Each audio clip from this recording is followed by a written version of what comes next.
목마른 내 영혼 주가 이미 허락한 귀한 영생수 주여 갈망합니다.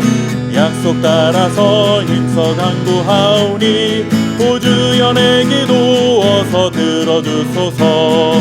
예수의 사랑 예수의 사랑 바닷 물결같이 내게 임하니 영광의 물결에 온전히 쌓여서 내 영혼의 기쁨 한량 없도다. 주 내게 약속한 큰 비 내려주시려 은혜의 저구를 건너편에 떠올라 그 귀한 등조가 내게 밝히 보이니 나 힘을 다하여 주께 간구합니다. 예수의 사랑 예수의 사랑 바닷 물결같이 내게 임하니 영광의 물결에 온전히 쌓여서 내 영혼의 기쁨 한량 없도다. 은혜의 소낙비 지금 흡족히 내려 구원의 큰 강물 흘러차고 넘쳐서 내 주한 모든 죄 모두 씻어버리니 나 지금 은혜를 충만하게 받았네. 예수의 사랑 예수의 사랑 바닷 물결같이 내게 임하니 영광의 물결에 온전히 쌓여서 내 영혼의 기쁨 한량 없도다. 차고 넘치는 주의 은혜의 물결 힘차게 밀려와 내게 만족합니다. 오 할렐루야로 주를 찬송하오니 내 맘의 기쁨이 항상 충만하니라. 예수의 사랑 예수의 사랑 바닷 물결같이 내게 임하니 영광의 물결에 온전히 쌓여서 내 영혼의 기쁨 한량 없도다.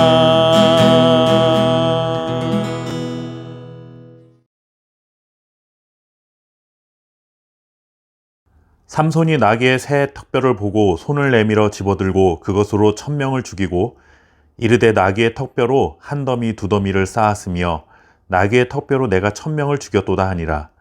그가 말을 마치고 턱뼈를 자기 손에서 내던지고 그곳을 라맛 레히라 이름하였더라. 삼손이 심히 목이 말라 여호와께 부르짖어 이르되 주께서 종의 손을 통하여 이 큰 구원을 베푸셨사오나 내가 이제 목말라 죽어서 할례 받지 못한 자들의 손에 떨어지겠나이다 하니 하나님이 레히에서 한 우묵한 곳을 터뜨리시니 거기서 물이 솟아나오는지라. 삼손이 그것을 마시고 정신이 회복되어 소생하니 그러므로 그 샘 이름을 에낙고레라 불렀으며 그 샘이 오늘까지 레히에 있더라. 아멘. 사사기에 등장하는 많은 사사들 중에서 가장 유명한 사사를 꼽으라고 한다면 삼손을 꼽을 수 있습니다.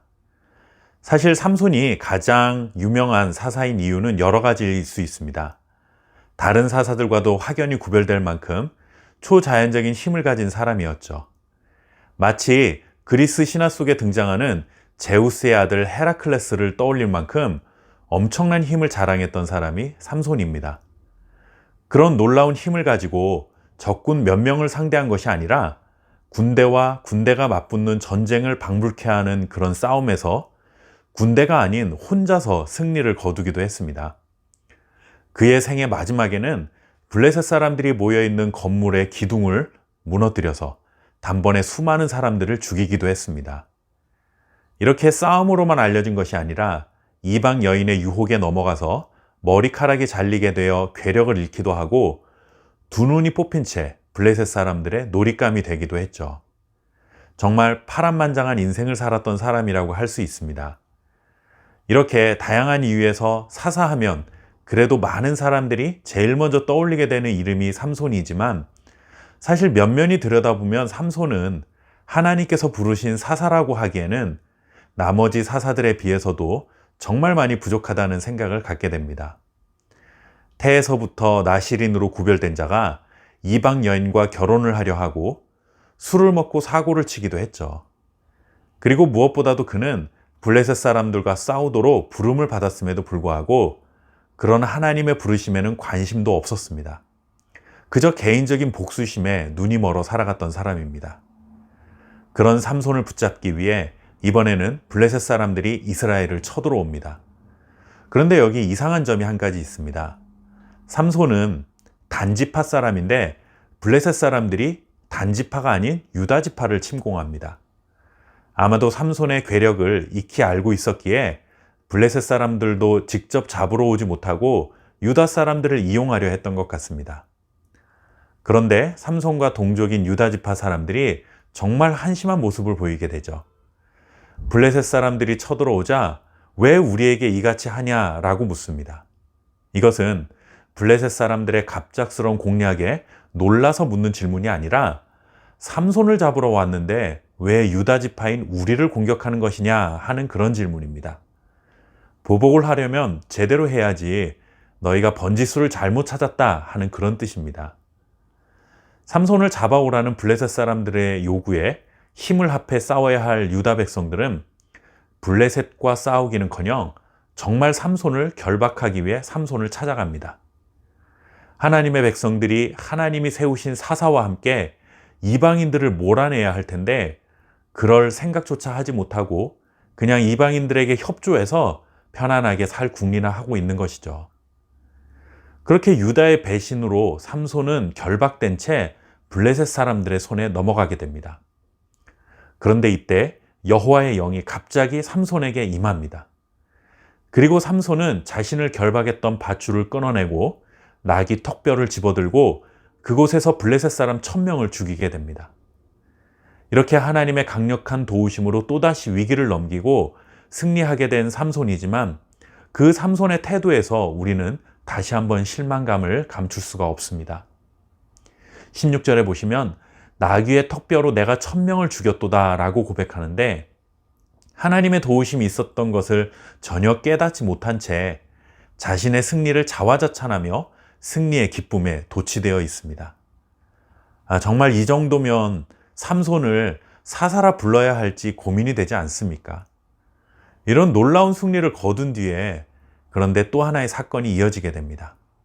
삼손이 목이 말라 죽게 되었다. 그래서 이때서야 비로소 지금의 이 승리가 하나님의 도우심 때문이었다 고백하며 하나님께 살려달라고 부르짖는 것입니다. 드디어 삼손의 입에서 하나님의 이름을 부르는 일이 일어나게 되었습니다.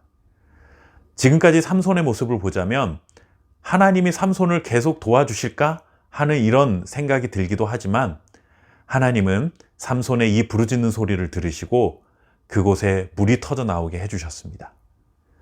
목이 말라 죽게 되었던 삼손은 그것을 마시고 정신을 차리게 되죠.